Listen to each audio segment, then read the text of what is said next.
कहानी की शुरुआत डैनी डॉग से होती है, एक ऐसा इंसान जिसे बचपन से ही मारने की ट्रेनिंग दी गई थी। गले में पट्टा होने पर वह पूरी तरह काबू में रहता है, लेकिन जैसे ही पट्टा उतरता है वह पूरी तरह बेकाबू हो जाता है और अपने मालिक विक्टर के आदेश पर ही लोगों को मारता है।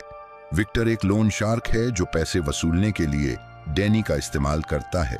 डैनी जितना भी खतरनाक हो, विक्टर उसे कभी इंसान की तरह नहीं देखता और हमेशा उसे कुत्ते की तरह रखता है। एक दिन फाइटिंग के बाद विक्टर के आदमी को दिखता है कि डैनी गंभीर रूप से घायल है। विक्टर उसे चोट महसूस नहीं करने देता और उसे खुद पट्टी लगाने को कहता है। डैनी बचपन से पिंजरे में ही पला बढ़ा था और दुनिया का अनुभव नहीं रखता। अकेला और डरपोक, डैनी रात को पिंजरे में एक किताब पाता है जिसमें वह पियानो की ड्राइंग देखकर आकर्षित होता है। विक्टर एक लड़की को लाता है, लेकिन वह उसे देखकर चिल्ला देती है। डैनी को इसका असर नहीं होता। अगले दिन विक्टर उसे एक बॉक्सिंग क्लब के ओनर से पैसे वसूलने ले जाता है। डैनी अपनी ताकत दिखाते हुए क्लब में सभी लोगों को हराता है। फिर वह एक बड़े हीरो स्मगलर के पास जाता है, लेकिन वहां भी डैनी का पट्टा खुलने से पहले विक्टर खुद पीट जाता है।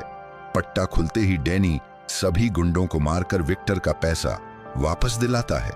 इसके बाद टॉम नाम का आदमी, जो इलीगल फाइट्स ऑर्गेनाइज करता है, डैनी की स्किल्स देखकर प्रभावित होता है और विक्टर से डील करता है। डैनी अब नियमित फाइट्स में हिस्सा लेने लगता है, जहां उसे जानलेवा मुकाबलों में दूसरों को मारना पड़ता है।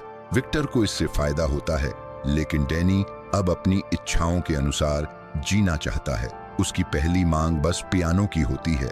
डैनी और विक्टर कार से जाते हुए हमले का शिकार हो जाते हैं। डैनी बचकर सैम के पास पहुंचता है। सैम, जो अंधा पियानो टीचर है, उसे अपनाता है और पियानो के जरिए डैनी को सिखाता है कि दुनिया में खुशी और संगीत भी है। सैम की सौतेली बेटी विक्टोरिया डैनी के लिए मित्र बन जाती है और उसे पियानो बजाना सिखाती है। धीरे धीरे डैनी सामान्य इंसानी भावनाओं को महसूस करना शुरू करता है। डैनी अब खाना बनाना, शॉपिंग करना और लोगों के साथ घुल मिलना सीखता है।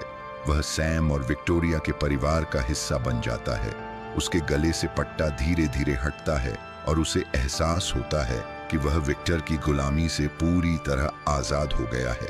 हालांकि विक्टर अपनी लोभ और लालच के चलते फिर से डैनी को फाइट्स में ले जाता है। आज के मुकाबले में हथियारों का इस्तेमाल भी होगा। डैनी लड़ना नहीं चाहता, केवल बचने की कोशिश करता है। सभी फाइटर उस पर टूट पड़ते हैं, लेकिन डैनी खुद को काबू में रखते हुए केवल वार रोकता है। जब उसके सब्र का बांध टूटता है, वह फिर से अपनी पुरानी खूंखार अवस्था में लौट आता है और सभी को हरा देता है। डैनी की ये शक्ति विक्टर को गुस्से में डालती है, क्योंकि उसने आज कोई पैसा नहीं कमाया। वह डैनी को पिंजरे में बंद कर देता है। दूसरी तरफ सैम और विक्टोरिया परेशान हैं। डैनी अब अपनी नई जिंदगी को अपनाना चाहता है, इसलिए पिंजरे से भागकर विक्टर के कमरे में पहुंचता है और अपनी मां की फोटो पाता है। विक्टर झूठ बोलता है कि उसकी मां वेश्या थी, लेकिन डैनी को इसका विश्वास नहीं होता। अगले दिन डैनी कार की स्टीयरिंग बदलकर एक्सीडेंट कर देता है और गले से पट्टा उतारकर सैम और विक्टोरिया के घर पहुंचता है। वह अपनी मां के बारे में सच्चाई जानने के लिए उनके साथ रहता है। सैम और विक्टोरिया उसे परिवार का हिस्सा मानते हैं। डैनी अब पूरी तरह खुश और सामान्य इंसान की तरह जीने लगता है। विक्टर के आदमी उसे वापस लाने आते हैं, लेकिन डैनी अपनी आजादी की रक्षा करता है। कुछ समय बाद डैनी सैम और विक्टोरिया के साथ न्यूयॉर्क लौटता है। वह पियानो बजाता है, खाना बनाता है और अपने नए परिवार के साथ खुश रहता है।